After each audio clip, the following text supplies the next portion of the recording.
Hi, I'm Stuart Spinks and welcome to episode 31 of my podcast, Beekeeping Short and Sweet. This week, it's jobs in the apiary for September.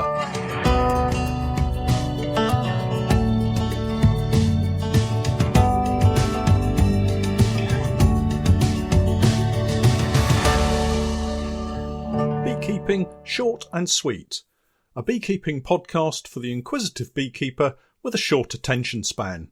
A beekeeper, in fact, just like me. Welcome once again to my weekly podcast, and my thanks to those of you listening via the Patreon page. I really appreciate your support. If you're not familiar with Patreon, it's a support page where you can help me create more content by signing up to one of my reward tiers, and in return, you gain access to additional content and support from me. These start from as little as $1 per month, so I believe with the regular quality content I'm producing, $1 represents excellent value for money. If you've not yet started beekeeping and you're looking for help and assistance, pop over to my website www.norfolk-honey.co.uk/get started, and I'll do all I can to help you out with suggestions and recommendations for you. As usual, I'll leave any relevant links for this week's podcast in the show notes. What a difference a week makes. This morning I woke to clear blue skies, bright sunshine and a crisp chill in the air. The lawn is covered in dew, and it suddenly feels a lot like autumn. September always feels like the last opportunity to be with my bees before the chilly days of October and beyond set in, and we have to wait until spring again to fire up our smokers and start the new season afresh. We've had a cracking summer. The heatwave produced some of the hottest daytime temperatures on record, and we were fortunate enough to remove a July crop of honey that all but made up for the very poor start in the spring. More of that in my seasonal review coming up when the days prevent me from heading out into the apiaries. But today I want to chat specifically about weak colonies and what to do with them. I've already covered off some of the jobs that we need to be doing this month, things like checking that colonies are queen right, treatments and feeding, and so I wanted just to talk a little bit more about what we do with our weaker colonies prior to hitting those colder months. You might recognise this scenario, and it does come from personal experience. All too often, I've spent hours nursing a small, overwintered nucleus-sized colony through the summer and into the autumn, regularly adding a feeder as they struggle for forage, adding a frame or two of brood from a stronger colony to try to bolster the numbers of the workers in that nuke, thinking that maybe that will give them enough bees to really crack on into the summer so that I can maybe move them into a full-size hive and get just one super of honey off them. Spring turns into summer, and they just seem to stubbornly sit in the nuke doing pretty much nothing all year until finally, in late July, they suddenly launch themselves into foraging and brood nest building and appear to finally be growing into strength. But of course by then it's too late to move them into a full-size hive and expect them to draw out 4 or maybe 5 frames of foundation. As an aside, this is where the pre-drawn frames of brood comb really work very well.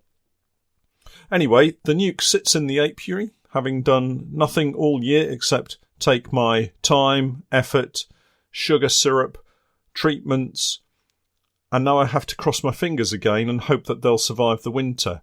What I then find is that sometime in January I take the roof off and get that heart-sinking moment when I see a small cluster of bees dead in the centre of the nuke, and I curse myself for not uniting them with another colony when I had the chance back in September. I've done this several times, and you would think that I would have learnt by now, but being an optimist, and I think generally most beekeepers are optimists, I somehow think that this tiny colony will be able to keep itself warm through the depths of our coldest winter days and come out the other side roaring into a new season. But it just doesn't happen that way, unfortunately. So this year, I've made myself a promise to unite any small colonies that the wasps haven't already completely destroyed, to give them the very best chance as a combined colony. It makes sense to get a couple of weak colonies together and give them the best chance of seeing Next year, by combining them, one strong colony has a far better chance of survival than two weak ones. So my number one job for September is uniting weak colonies. Having said that, I'm not sure I'm going to find that many. There have been so many wasps about that they've already culled all of the very weak colonies. At least I've made the decision to unite, which is a step forward for me, and I would recommend that everyone does the same, really. It's painful seeing a dead colony in the new year. The way that I unite them is with the simple newspaper method. The nukes that I have a separate floor from the brood body, and so I'm able to double stack a couple of nuke brood bodies, and of course I can always just unite two weak colonies in a full-size hive, and that's the benefit of having beehives that are all the same size. Whether for me it's the commercial or the national beehive, I can simply put one on top of the other. But I always put the queen-right colony, the colony that I've chosen to retain the queen, on top of the other colony. I'm not sure that it makes a huge amount of difference, but I always find that they seem to work out nicely that way round. The next couple of weeks will see the last of my colony inspections for this year, checking colonies to ensure that they are still queen-right and have enough stores. And I've mentioned this in a few podcasts recently, but don't leave it any later. Time seems to run out very quickly in September, and we'll be into October before you know it. One thing that you might notice if you're inspecting is new laying activity that's at odds with your old queen's laying pattern, and this usually indicates a new supersedure queen. Older queens are sometimes replaced naturally by the colony, and this is called supersedure. It's not uncommon at this time of the year to see two queens wandering around side by side, perfectly happy, laying eggs and getting on with their daily life. And this is the mother and daughter, not some strange queen that's just decided to descend on the colony to lend a hand. I know some beekeepers like to replace their older queens at this time of the year, and if you've followed any form of queen rearing plan this year, you may well be looking to replace older queens now with the younger, more prolific queens. Now's the time to crack on with that job. The new queen will continue to lay eggs longer into the autumn and winter months than her older predecessor. This gives the colony a larger number of bees to overwinter, and hopefully a better chance of survival into the spring.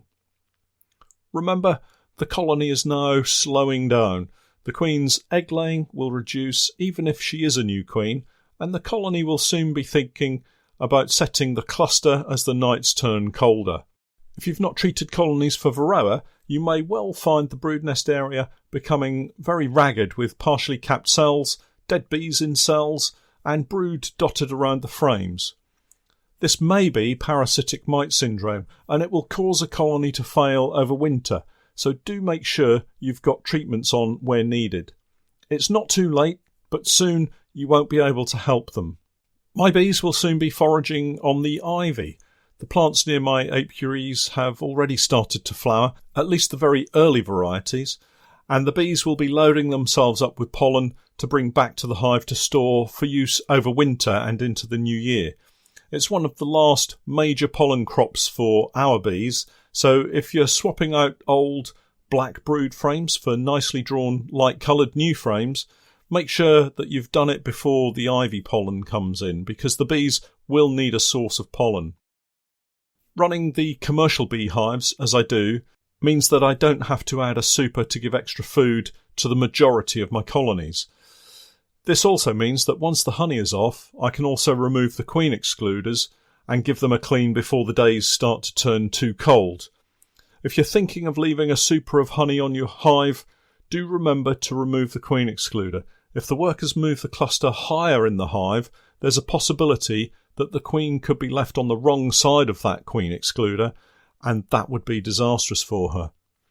My setup means that I'm left with the open mesh floor, brood box, crime board and roof. It's a really simple setup with minimal parts, which allows me to check up on my bees over the winter period without too much disturbance. The only exception I have is the national hives, which I shall run with an additional super. But remember, the queen excluder will be removed. I'll be doing this just to ensure that they have enough food stores to see them through the winter months. and I always put the super beneath the brood box. It's just a habit that I've got into. I don't know that it makes a huge amount of difference, and I know that beekeepers place their additional super both above and below the brood box, and both seem to work fine. So don't worry too much about where you're placing the super. Finally, at the end of the month, I'll be removing the Apistan treatment strips that I've been using for Varroa control this autumn. Remember, don't leave any treatments in the hive longer than the recommended treatment period, and dispose of the leftover strips or trays according to the product manufacturer's recommendations. So that's September really. Leave the jobs too late and you'll be worrying all through the coming months that your bees might not make it. Get it right and you can rest easy throughout the winter knowing that you've given your bees the very best chance of a strong start next spring, ready to start all over again. Well, that's it for this week. Thanks for hanging around until the end of the podcast, and do keep the comments coming. I'm Stuart Spinks, and that was Beekeeping, Short and Sweet.